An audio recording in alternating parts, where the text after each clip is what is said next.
Welcome everyone to this very exciting panel. I think the idea of this workshop itself has been very exciting, and it's been wonderful to collaborate with Farzana as well as the ISI team to host this. And the incredible richness of the papers that we found yesterday, we are really looking forward to today and tomorrow. And also the discussions that have emerged, really the discussions offering really technical and super useful feedback to the young economists and PhD scholars. So it's been really interesting. And today we thought over the panel, we could, for the past 3 years, IWWAGE has been working with Farzana, particularly to examine the kind of issues women face vis-a-vis, participating in the economy, the challenges that they face in participating in industries, in agriculture, what are the sort of macro constraints, some evaluations of innovative policy solutions like Ujjwala, and a lot of the work is out there on the IWWAGE website, so we would urge you to go through that. So today we thought that we would have Farzana present her work, as well as have two incredibly exciting and wonderful panelists. It's an absolute honor to hear them, who've been working on gender issues in India for a very long time, and hear their thoughts on what are the sort of research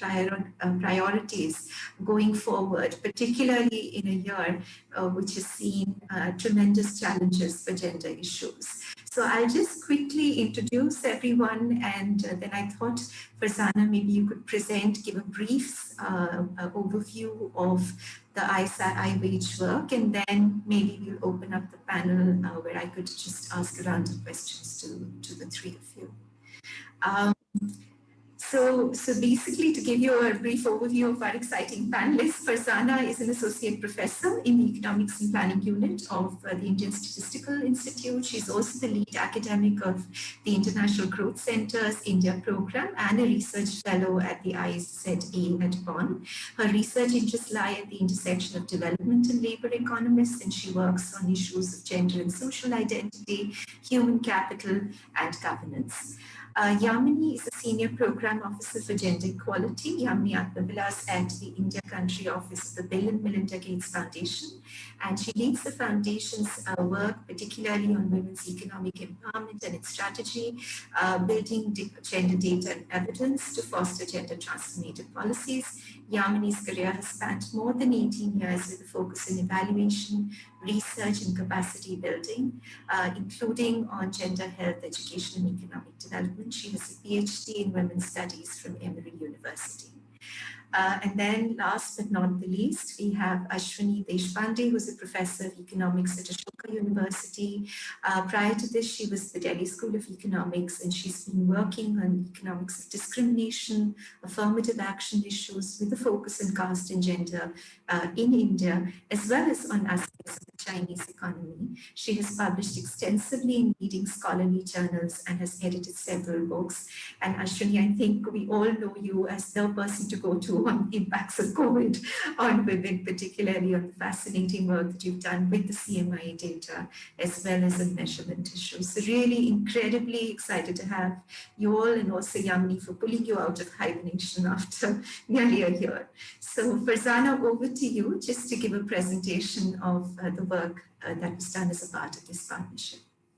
Thank you so much, Soumya. So I'll be sharing my screen to briefly just go over some of the slides, which I hope would also set the agenda for the discussion that we would have. So just let me know if you can.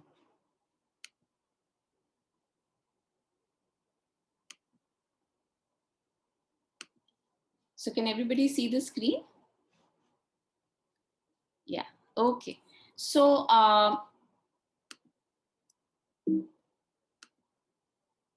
just to put everything in context here, a lot of us, most of us know that India is an outlier on women's workforce participation.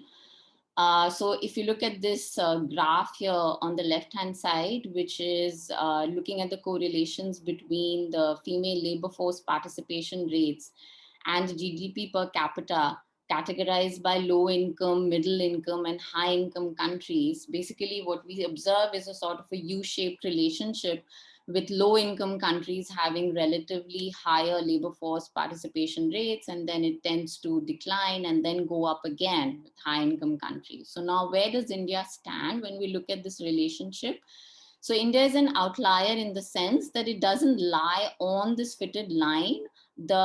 Given the GDP per capita of India, the female labor force participation rate should have been higher on this line, but it is much below the fitted line.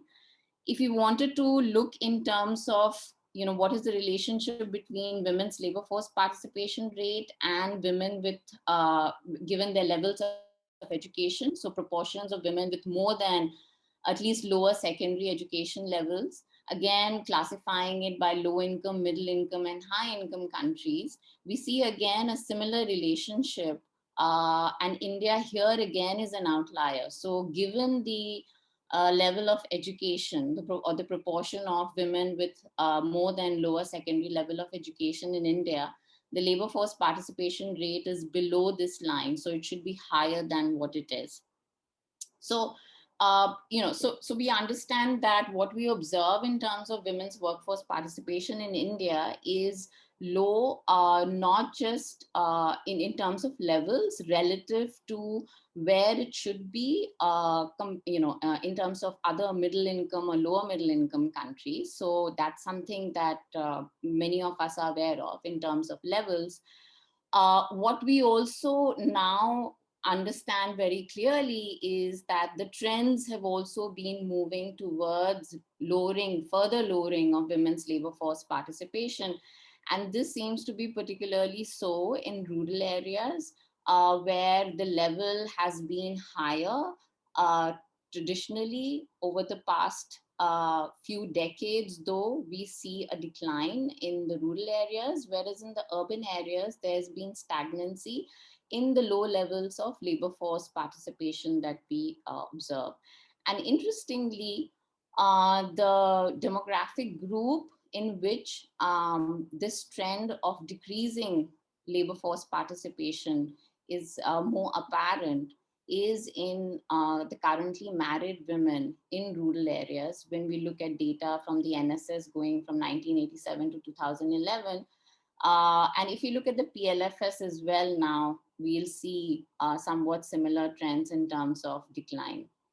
And then this, sort of feeds into a lot of the work that Ashwini has been doing in terms of looking at what has been happening to the allocation of time within the house between men and women during the current crisis that we've been going through. But if we look historically, again, going back to the 1998 time use survey data that the NSS had collected first, we see a very interesting, the pattern that we are very aware of now. Essentially, when we look at the market work, so this is remunerative work, then the red line here shows the time spent at work in hours per week by men, and the blue line shows the time spent at work in hours per week by women. And what you see is this big gender gap. And this doesn't, there's a slight U shape when you look at the education levels, if you look at it by education levels. And this gap exists, but it switches completely when we think in terms of the time allocated to domestic work. So that's unpaid work. And now women are spending almost 60 hours per week on domestic work, as opposed to almost no or very little work being devoted to domestic activities by men. So there is this sharp contrast in terms of allocation of time to market work versus domestic work. And I'm not showing you the data that we've got from the Time Use survey, the last one, the latest one that we've got from 2019. And after a gap of almost 20 years, we have another Time Use survey that was conducted in the country. And we find that if you do a similar analysis, you're going to see that there's been absolutely no change in terms of these norms around the allocation of time between men and women, between market work and domestic work.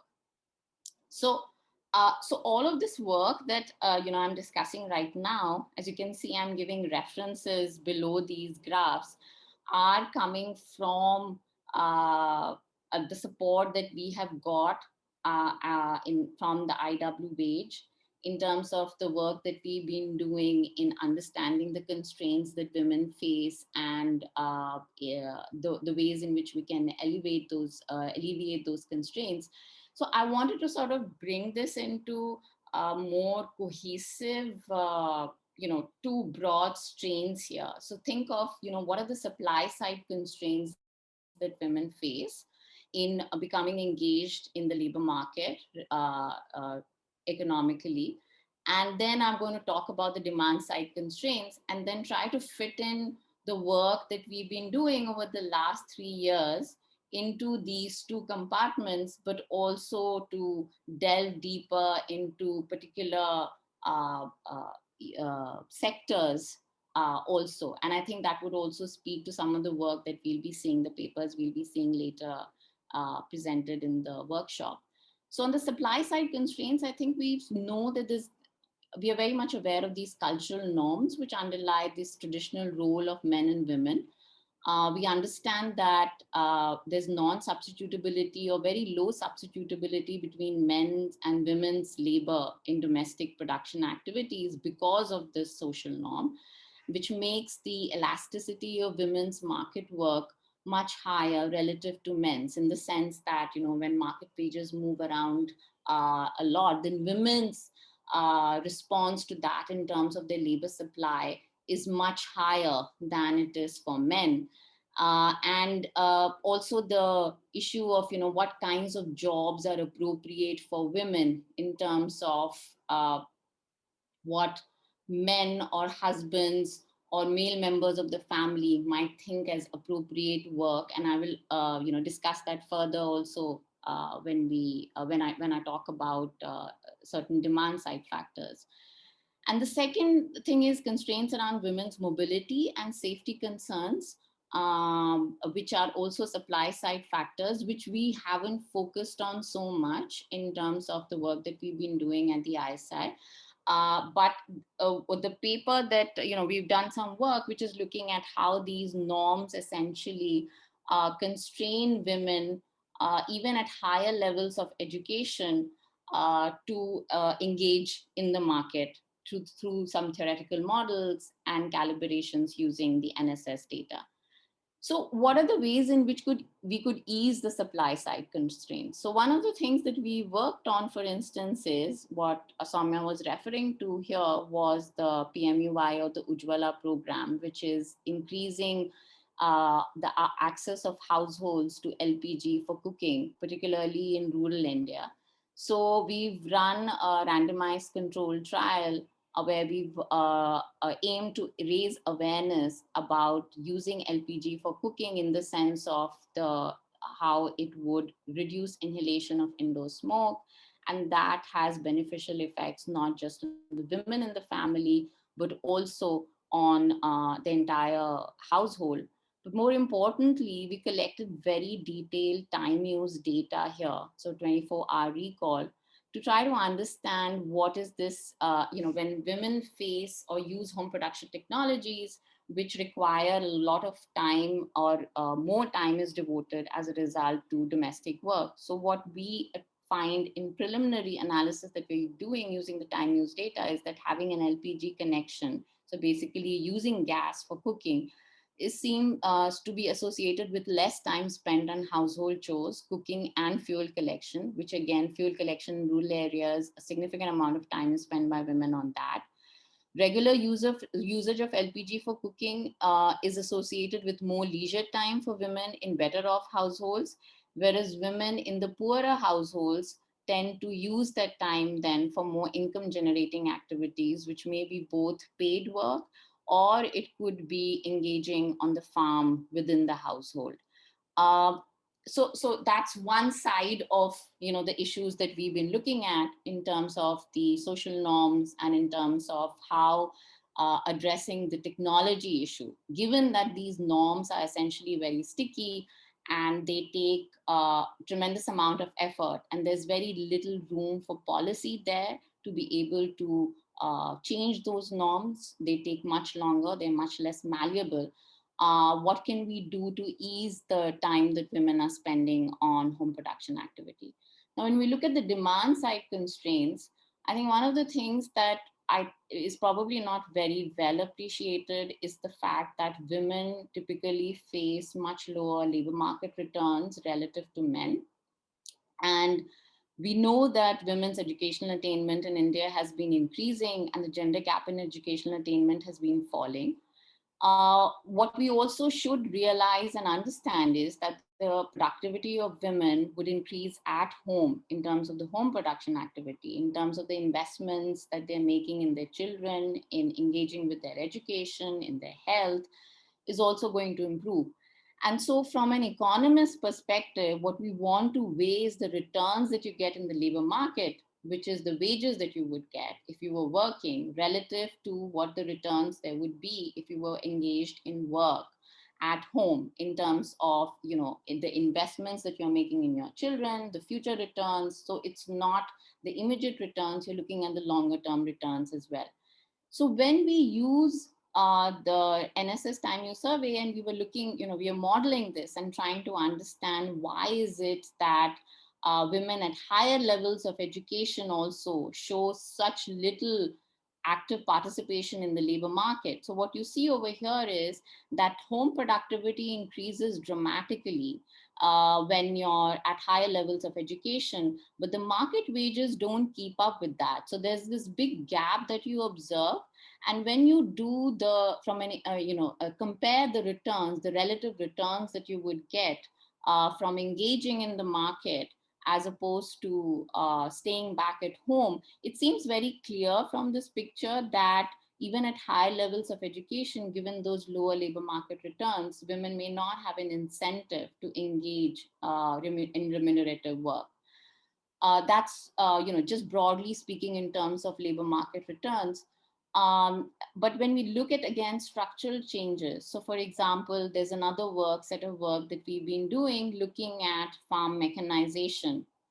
And so what you see on the left-hand side here is that while men's labor usage in agriculture has remained more or less constant using the data that we have going back till 2010, there's been a significant decline in women's labor usage in agriculture. And this has been associated at the same time with an increase in usage of power operated equipment in agricultural production. And what we show in this paper essentially is that we can account for almost 22% of the observed decline that we see in rural areas in agriculture as a result of farm mechanization. But I think there's a bigger question behind this. I'm going to address that when we think in terms of the policy questions. But essentially what this tells us is that we also need to ease the demand side constraints. And in terms of research priorities, we have a ton of work which is looking essentially at the supply side factors, looking at cultural factors and social norms and this allocation of time being a big constraint on women releasing time for market work.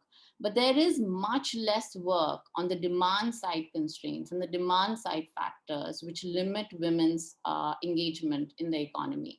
So more broadly, what we've also been doing is then looking at, we have an ongoing study going in Delhi's industrial areas, which we started in 2019, just before COVID happened. And we were trying to understand what are the reasons that these women who tend to live very close to factories where these are light industries, which they could be engaged in, still they choose not to work very often or to do informal work. And what we find, at least in these qualitative data, is that the regulation of labor standards and having legal redressal mechanisms for women factory workers is extremely important. The lack of equal remuneration for work between men and women. And I'm also going to talk about concerns related to safety and sexual harassment at work, which we'll have papers again tomorrow discussing some of those issues. And so those work opportunities for women on the shop floor, there's a lot of stigma which is associated with this kind of low paid factory work, which women are unwilling to do. So essentially we have a sort of a crisis in the manufacturing sector in terms of the kinds of jobs that are good jobs not being available for women who might be willing to work but are not being able to find the kinds of work that that they would like to do. And then finally, because we were in the field when we were doing this study, and we have been collecting multiple rounds of data with the same sample of about 1,600 men, the husbands, and 1,600 wives in the Delhi's industrial areas. We also were able to zoom in on what the impact of COVID-19 has been. And I just wanted to put this out there also in terms of, going forward, what the research and policy agenda should be in understanding the longer term impacts of COVID-19 on women's labor market participation, but also on their productivity as well as the psychological well-being, which we think has been not focused so much on. We have a ton of research looking at the emotional and psychological impacts of COVID-19 in the developed countries, but there is very little evidence on what this may have done to low-income, informal workers, and particularly the gender differentials in the stress and the anxiety and the depression that people may have been subjected to, particularly right during the crisis, but that it also has potentially longer-term implications. So this graph, for instance, shows you that women, it seems, and we have this in regression analysis as well, controlling for various household and individual characteristics, that women on average seem to have experienced much greater mental health, adverse effects on mental health during the crisis. And this is data that I'm showing you around April, March of 2020. We have another round, which we finished in November of 2020, and this graph doesn't change significantly. So it seems these gender differentials in stress, which could be correlated, of course, with the financial stress. And we think a lot of it is that consistent, and it seems to be playing out over time. And these gender differentials seem to persist and have potential implications for longer term productivity, both at home as well as in the market. So let me just wind up.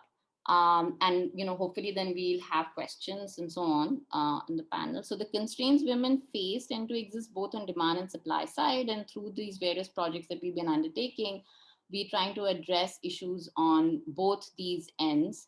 And it seems that the focus should be a lot more in the research on the demand side constraints. We have already a lot of work on the supply side. So while we continue to work on that, more needs to be done in terms of understanding the conditions of work and other factors in manufacturing and services sector, particularly in informal work that women tend to engage in much more than in terms of the formal work.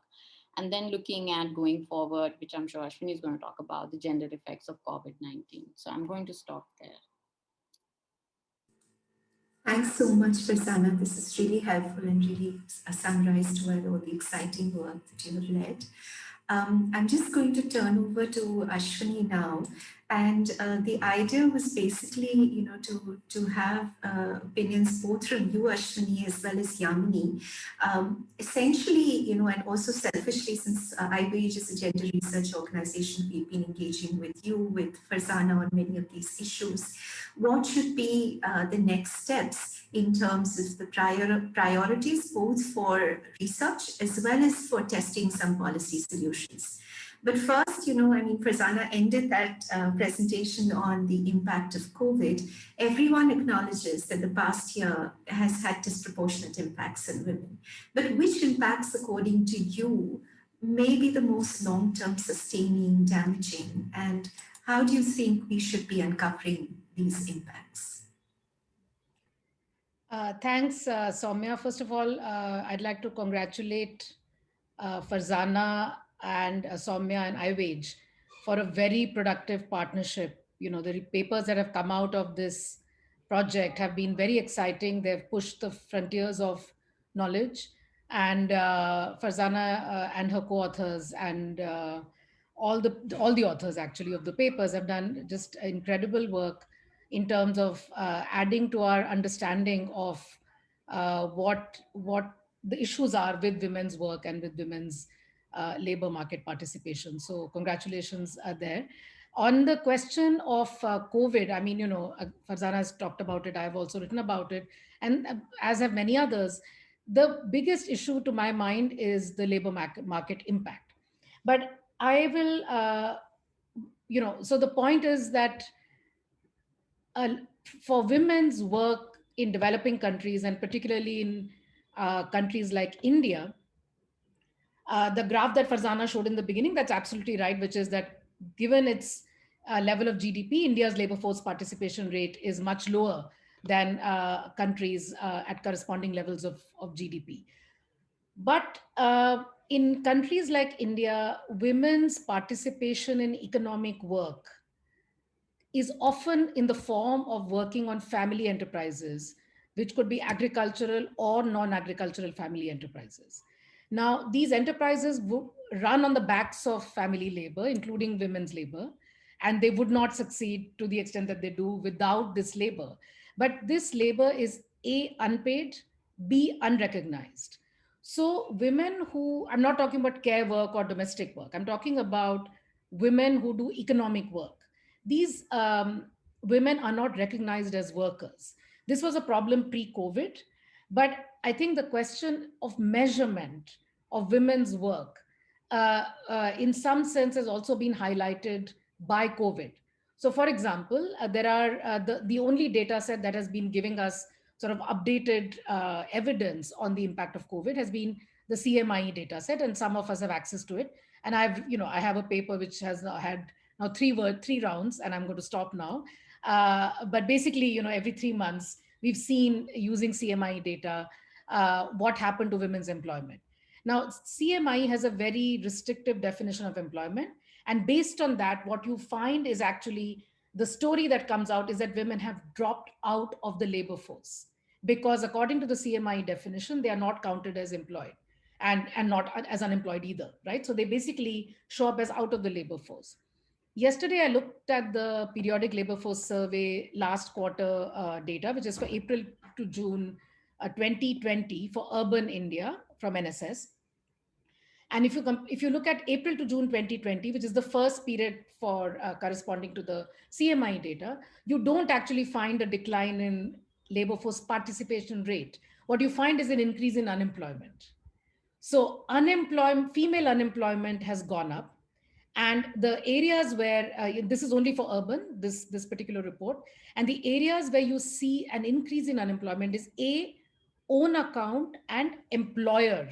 Women who report themselves as own account workers, which is basically one single person enterprise, is very, very, and I'm sure that these are very, very informal, economic activities. So there you find the biggest decline, and casual labor. So you can see the effect of the lockdown very clearly. And these are the two activities for which you find a decline for men as well. But the point that's coming from PLFS is that you've seen a sharp increase in unemployment, not a decline in labor force participation. Whereas from CMI, it appears that there's a decline in labor force participation. Now we'll have to await, full unit level data to analyze this, etc.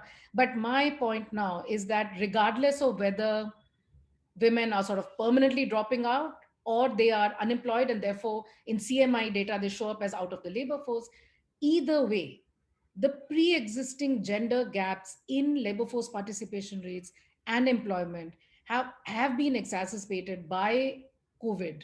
And there's no doubt about that, right? And so I think that India, which was already struggling with increasing participation of women in paid work, has now taken several steps back. So I think the biggest challenge going forward, and this is going to last for a while, it's not as though tomorrow, the economy unlocks and we are going to see, women just drawn into economic activity. In fact, you don't see that at all in CMI data, right? So in fact, the proportions of women employed or in the labor force have dropped between September to December of 2020, when the economy has has unlocked to a great extent.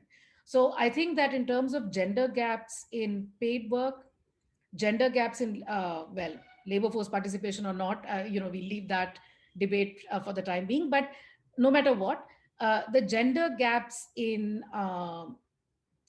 paid work, in work that gets counted, and women's status as workers, that's really something that COVID-19 has definitely exacerbated, and that's a cause for worry. Thanks very much, Ashwini.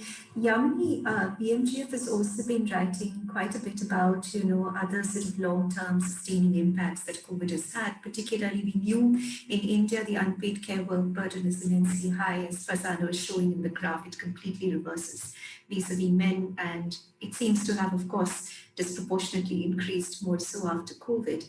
But what do you think, what in your opinion might be the more long-term impacts where more research might be needed?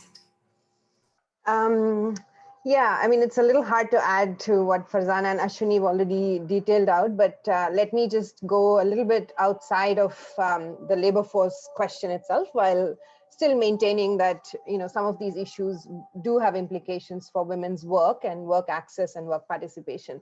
So I think one of the things that strikes me, and it's an area that Gates has been supporting quite a bit, which is drawing on women's social capital and women's groups and trying to see, does collectivization help them access both, their own social resources, build agency, but also access social benefits, access work, economic resources, and so on, right? So I think that to me is now, certainly we've seen some writing on it, and IWWAGE's own work has also touched upon, given your work with the Rural Livelihoods Mission, you have sort of been looking at COVID and groups.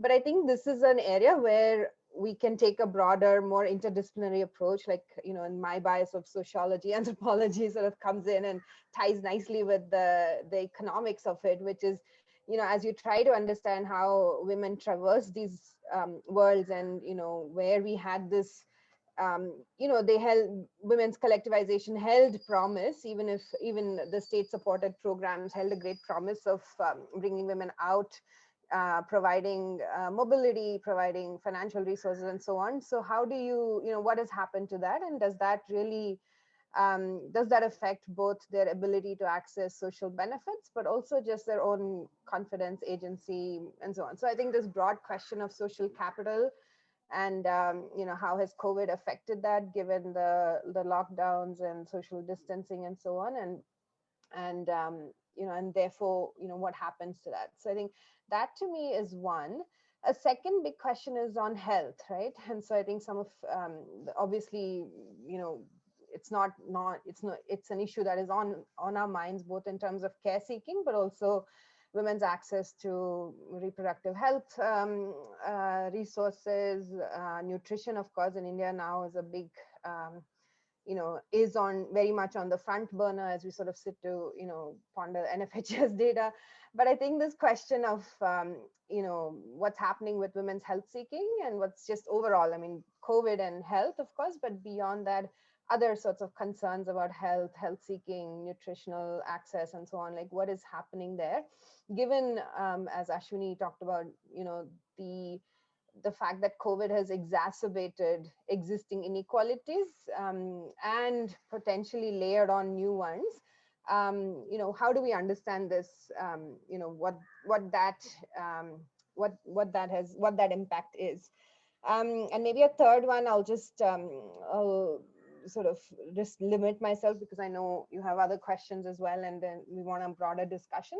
But I think this whole question of education and human capital, right? So if you have kids sitting at not going to school, and there are two dimensions to it. One is what's the learning outcomes. I mean, we already know there's, you know, a lot of the quality is suboptimal in any case, but then you also have kids at home.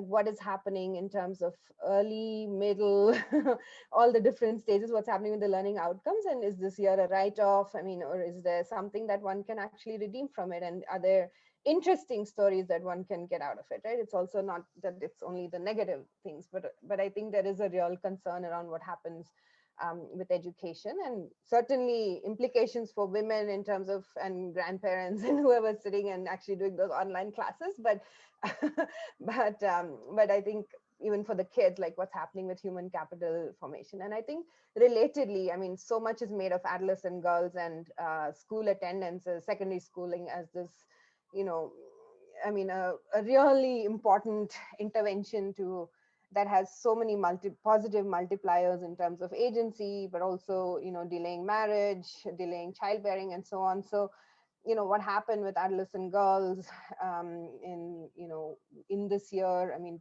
I don't know if we've tracked it. I haven't seen much around it. I know Young Lives just came out with another round, but I have a few studies, but I haven't really got my hands on them. But I think that's something, again, to just think about, and very much related to, I mean, employability, but also just overall what's happening with younger women, and in terms of especially with school restrictions and so on. So yeah, I mean, I guess the broader question, and just going back to my first point around groups and institutions, like what's women's social, you know, both in terms of social capital, but also just women's relationship with institutions of power, of accessing both state benefits as well as markets, like what's happening with that. Like we certainly need to do a lot more thinking and understanding around it.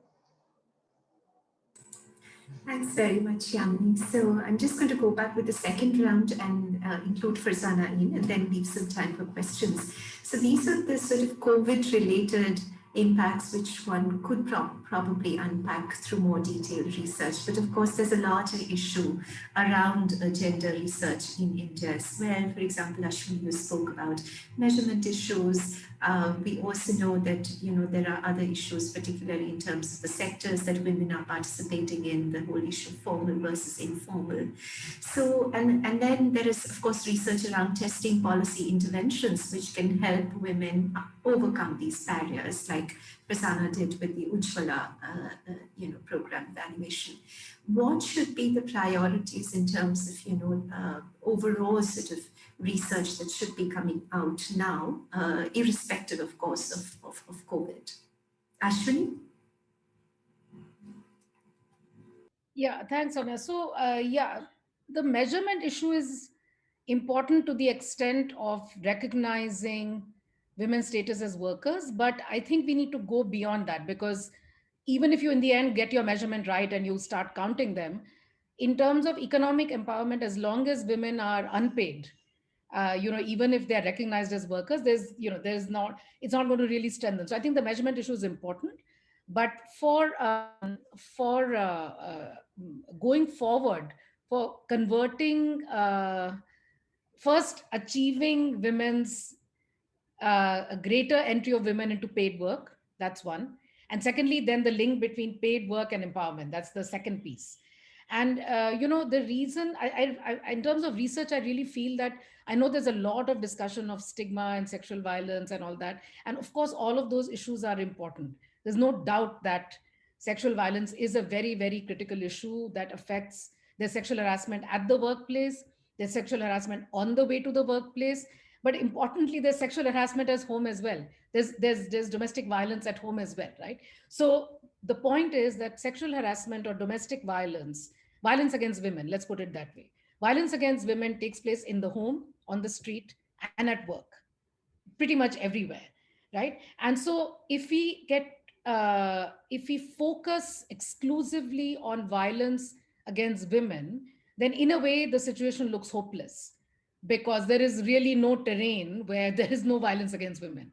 And also, when you look at the macro trends, I know that there are studies that show a marginal change at the cross-sectional level, but if you look at the macro trends, just national level statistics of crimes against women through NCRB and let's say NSS employment, you don't really find the kind of correlation that you find, the kind of marginal effects that you find in some of the studies. So I would really say that if we want to push for research, then I think that we need to figure out what is it that will increase women's access to formal sector jobs. So measurement, etc., is fine, and of course I'm working on it, and we have to do that. But I think we need to go beyond that and to say sort of how to, right? And I would think that engaging the big players in the private sector would be a good place to start, because the smaller units already have constraints of many kinds: capacity, finances, ability to room for maneuver, etc. So I would, there is Soumya, your paper, right? Your paper in Madhya Pradesh, where you engage with the employers, and you find that individual attitudes of employers that's not really the issue, right? But we tend to think of, oh, India with this gender discriminatory attitudes, that's stigma, etc., etc. So I would really, that those are the kinds of studies we need.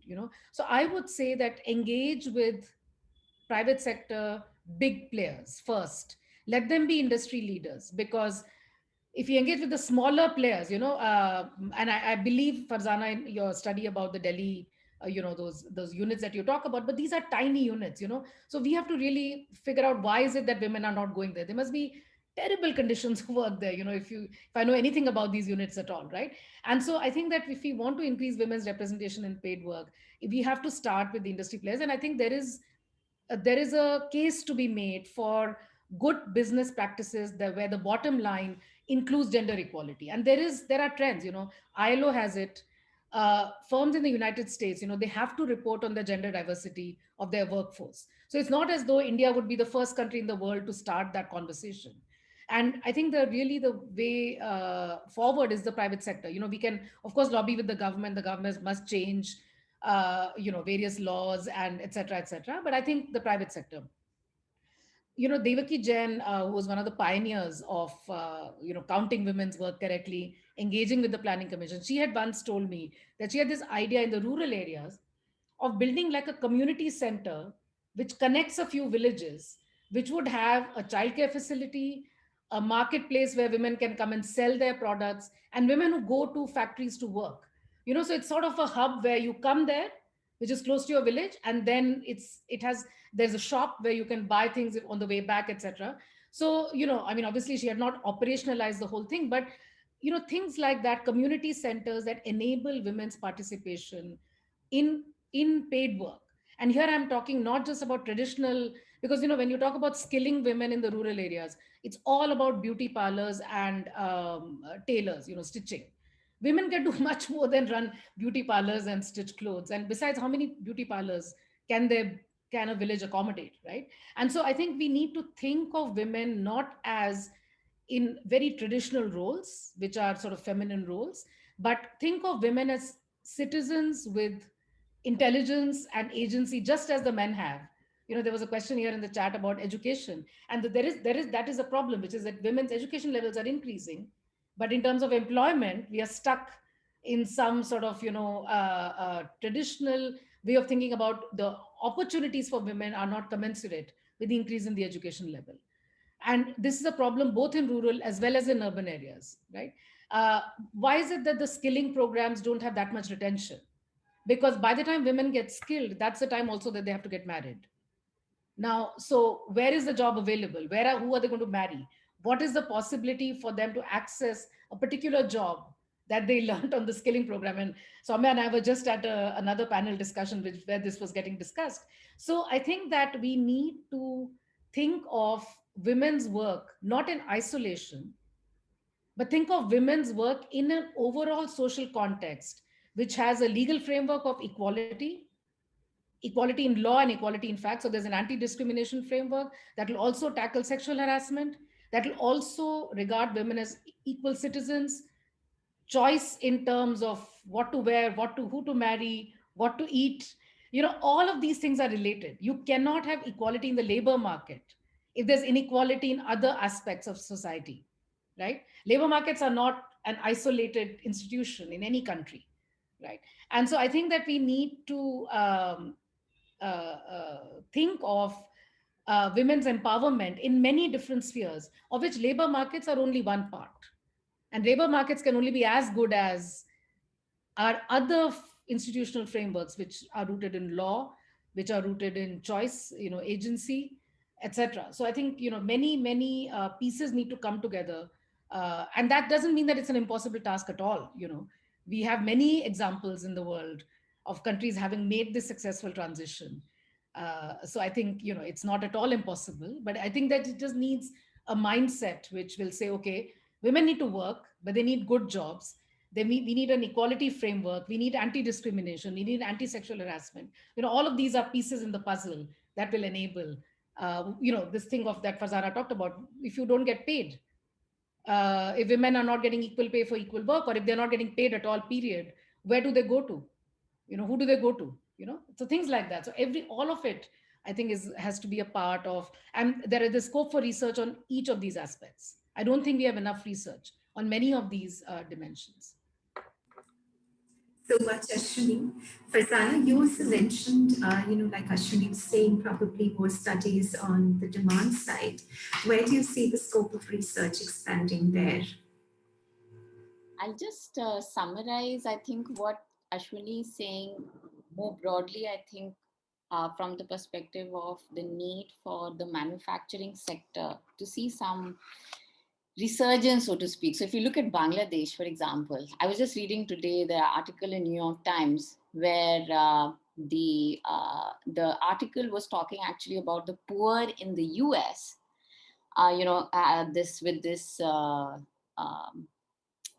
the COVID-19 bill that was just passed in the US, and what that's going to do to the poorer children. And that also speaks to Yamini's point. I think we have to, of course, not just from the COVID perspective, but also think intergenerationally.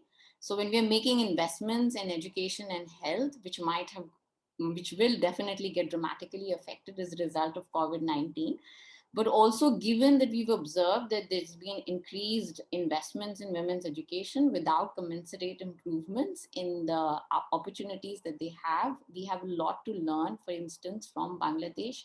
And also, some of the work, if you just go in India and you compare two garment factories, we'll be working on garment sector as well.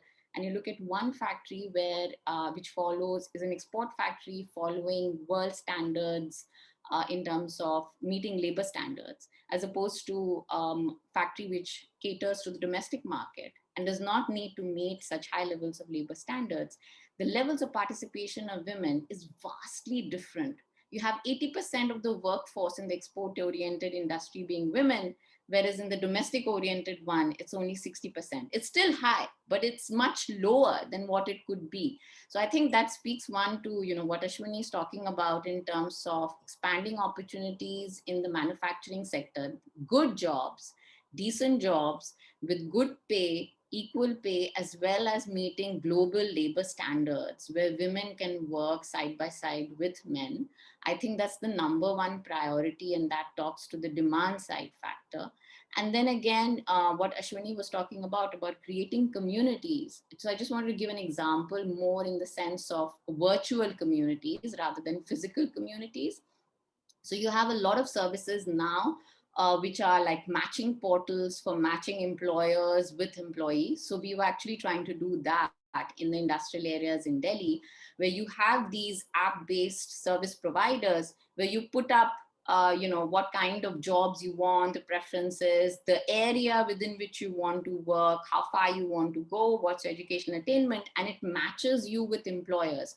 So providing these kinds of services, for example, the Delhi government came up with a portal like that during COVID-19, which wasn't aimed specifically at women, but generally because there were such huge losses in jobs. I don't think there's been any work trying to look how effective it was, but doing interventions like this, which are aimed specifically at women, I think would be a great start. So women are looking for work. They don't know where to go to look for jobs. They have the skills or the educational attainment, but doing this matching, providing them good work environments, I think those are things that need to be focused on more. And the government should not pass, or laws or the judiciary or our legal system should not pass the buck onto cultural norms and say, our norms are like that, and so there's nothing that we can do at the end of the day. I think that's where our focus should shift to now, which is the demand side. Thanks so much, Farzana. And Yamini, the last word to you. I know that, of course, there's been a lot of emphasis in the foundation in terms of also testing the power of collectives, also in offering that sort of community level platform. IWWAGE's own research during the pandemic is suggesting that, these platforms were really, really useful resources for women to get access to, just awareness about what was coming up, what were the government schemes on offer, even usage about those schemes and how you could apply. Hak Darshak also helped there.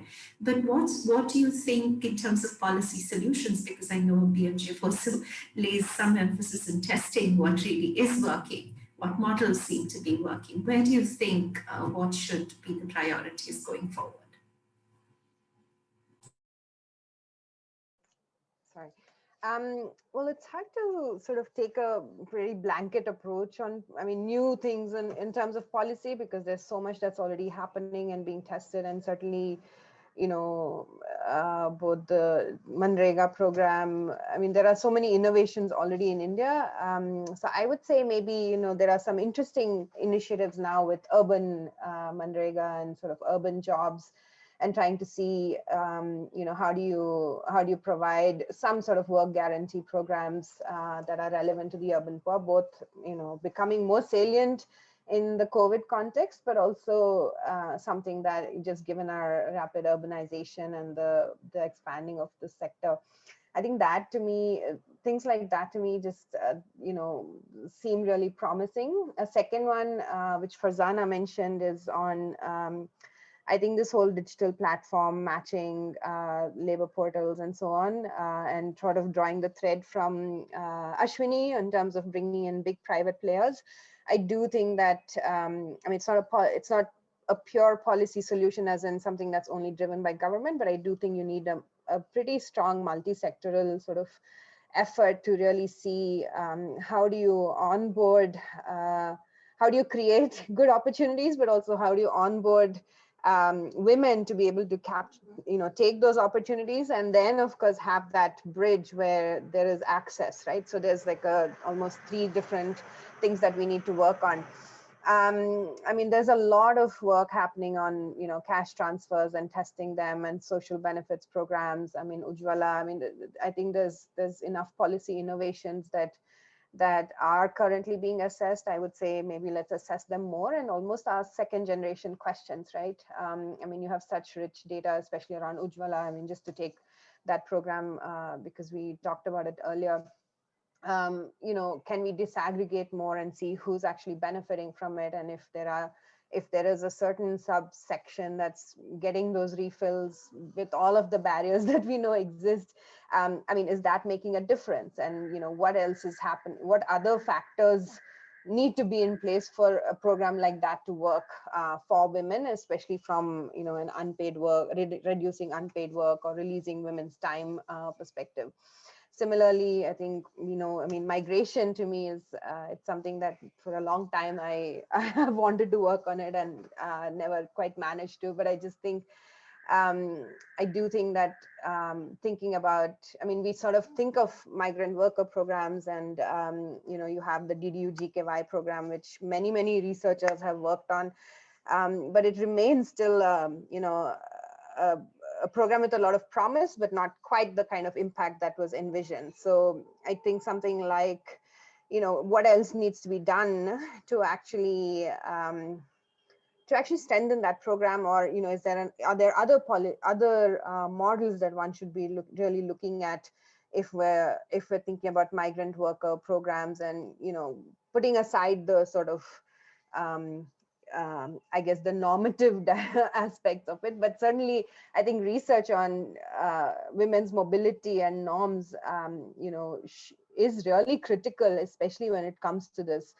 Relatedly, I mean, I think across all of these different examples, thinking from an age cut is really important. I mean, we've talked about, Farzana sort of highlights that education sometimes has, an impact, but most of the time, especially around domestic duties and so on, it doesn't really make it doesn't have that redeeming sort of effect that one had hoped.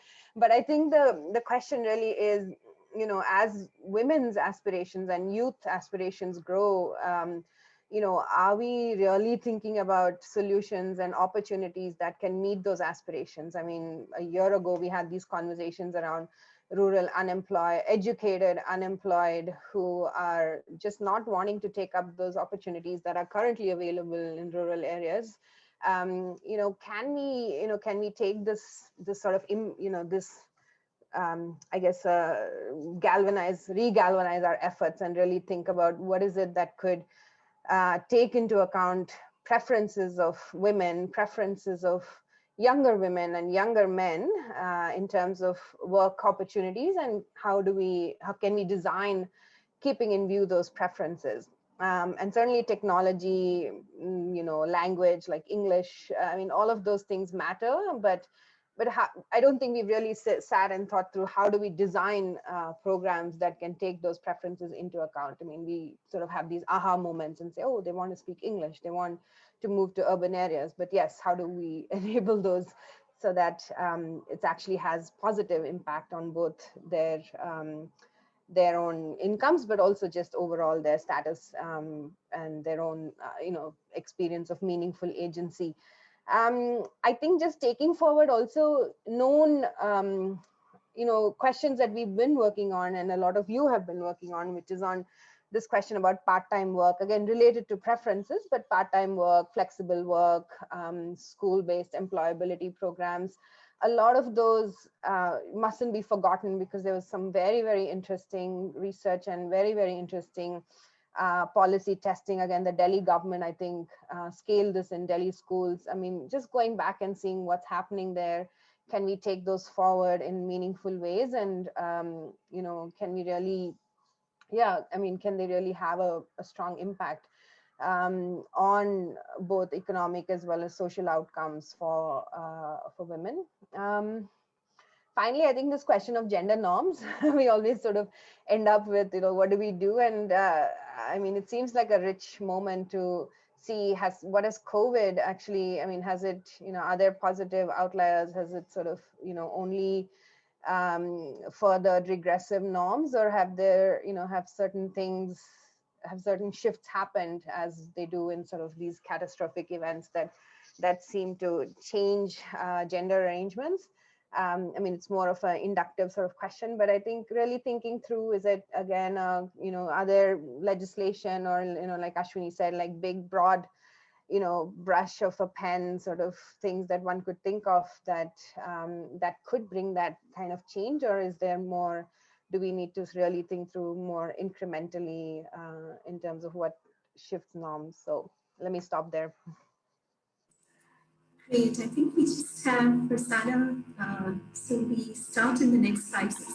I think we have about 5 minutes or so. 5 minutes more. Questions from the audience. Sure. So I think there's one question, and please, any of the panelists feel free to respond. A couple of questions from Kala.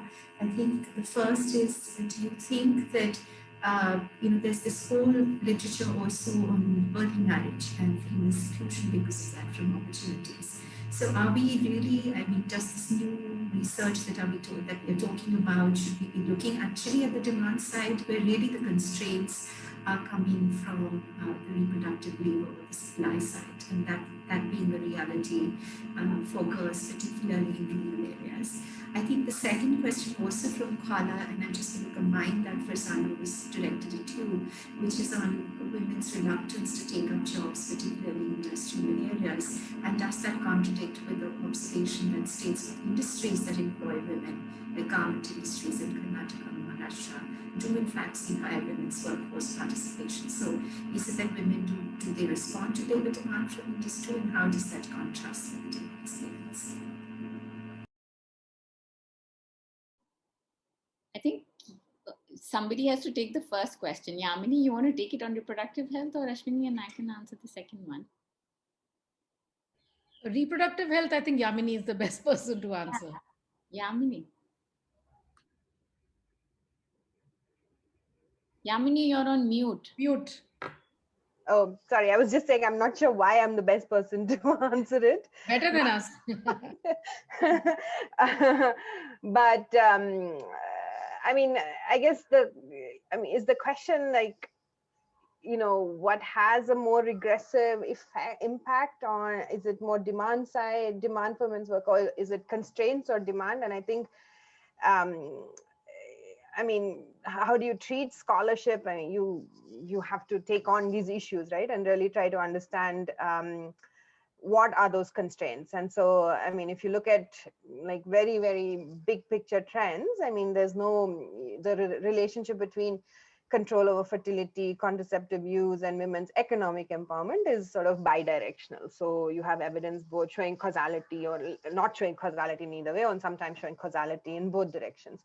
So I think understanding that there is a relationship between the two, but you're not like, you don't have one lever that you tweak this and this happens, or you tweak that and that happens. So understanding that it's, unfortunately in a lot of the gender and feminist research folk will always say, oh, it's nuanced, it's multi-layered, it's not so easy, it's not like a silver bullet. I think this one you just have to accept, and that should be our starting point.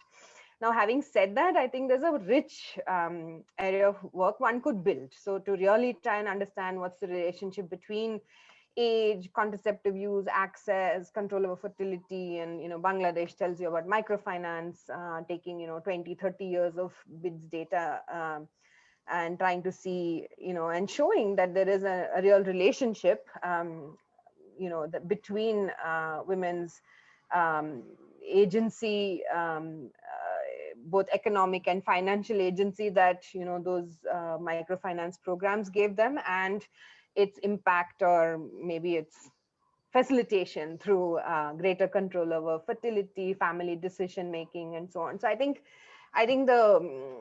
there's rich data sets available, and I think we just need to continuously not just treat this and detached from cultural context, but at the same time not see that, think of culture as destiny. I think somebody mentioned this before, that culture is not culture is dynamic, it changes, and certainly economic compulsions are very much part of cultural choices as well. And so I think if you take that sort of a more broader framing, you can have very, very rich and interesting work that one could build around looking at both reproductive health and labor force participation, but not, I wouldn't quite pitch this in terms of, is it only women's own constraints as far as, biology being destiny versus, is there no demand? And I think those are two very, they do have a correlation with one another, and it's more interactive than just like an either or. So let me leave it there with very broad comments, but happy to share resources. And I think I just started reading a review of evidence around this. So happy to share that around with the group as well.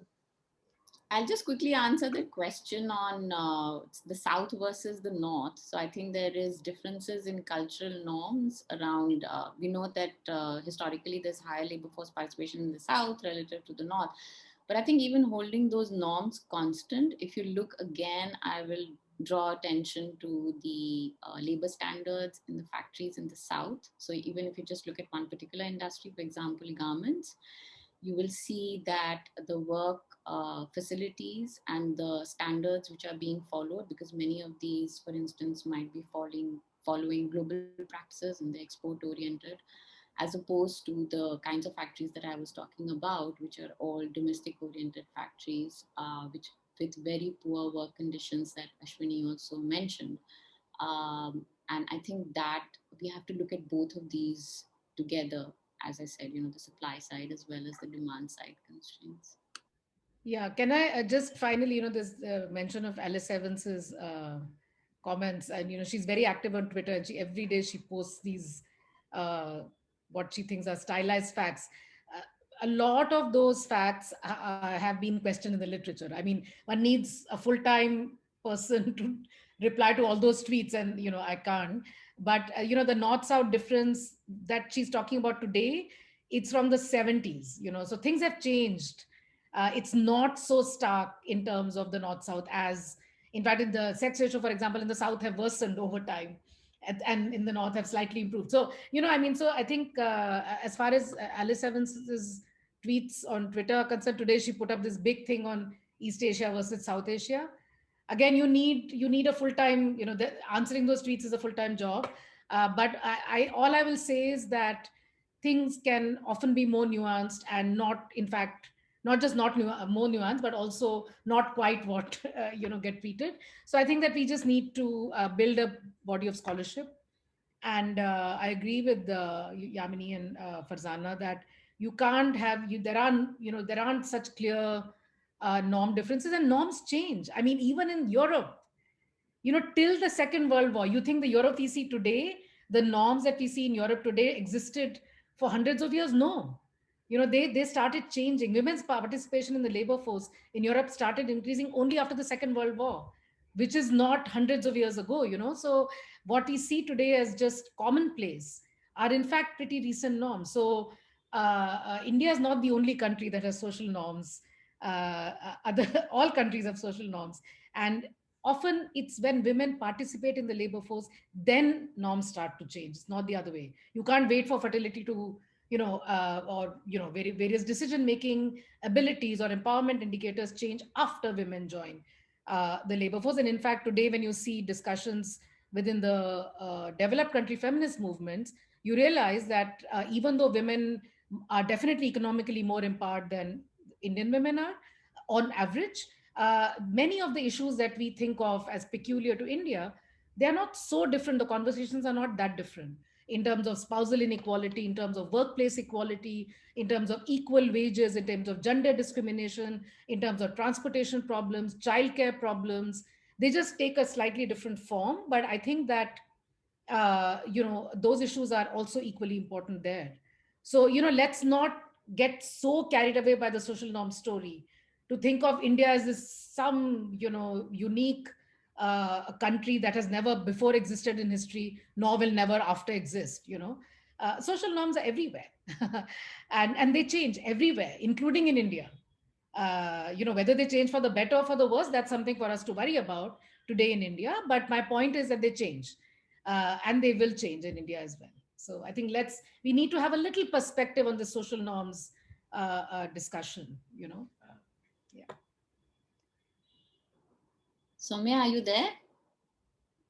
I think Soumya has got... her internet is unstable, because even in the earlier discussion, she kept getting... Okay. So I think what we'll do now is give a round of applause to all the panelists, to give ourselves and all the audience. I think it was a very stimulating discussion, and we hope to see you now in the papers that are being presented, which are going to talk about jobs and what are these demand side factors more than a lot of the supply side factors. So thank you so much, Ashwini. Thank you, Yamini. I'm just talking on behalf of Soumya because we've lost her. Sorry, I'm back. Okay, great. The parents of Wi-Fi and an internet outage. But thank you so much, Ashwini and Yamini. It is wonderful to hear, and really have noted down every point that you raised. So hopefully, I think we are not going to leave Farzana in terms of getting more exciting research out on a bunch of these things. So thank you, everyone. Thank you, Soumya. Thanks, Farzana. Thanks. Thank you so much.